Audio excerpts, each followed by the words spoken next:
C'est une des rues qui a été le plus touchée. Pas la seule, mais disons une qui a bien été... il y a eu presque plus de 2 mètres d'eau dans la rue. Il y a 4 ans, sous l'effet des fortes pluies et d'un glissement de terrain en amont, la Creuse et le Naduel sortent de leur lit. Les jours suivants, l'inondation, la solidarité s'organise autour des habitants sous le choc. L'état de catastrophe naturelle est déclaré, le village nettoyé, mais pas réparé.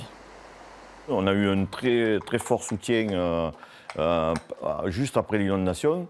Et après, ce soutien s'est arrêté, surtout le soutien de l'État.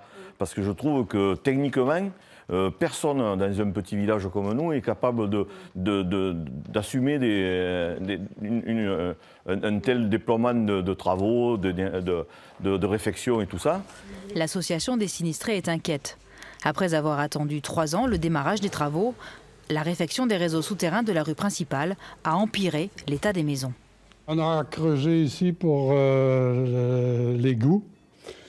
Et puis, ils ont creusé en dessous du seuil.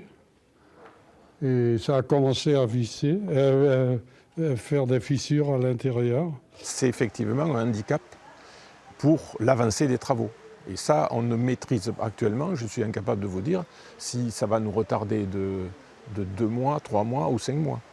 Et ça fait partie des choses que les gens du village, forcément, ressentent mal. À quelques mètres de là, le long des berges, les autres travaux ont bien avancé. Mais il faudra du temps pour que Saint-Laurent-le-Minier retrouve un aspect normal. La reconstruction du village est évaluée à 1 500 000 €, financée par des subventions et un emprunt de la commune. Si tout va bien, la rénovation devrait être terminée dans 1 an.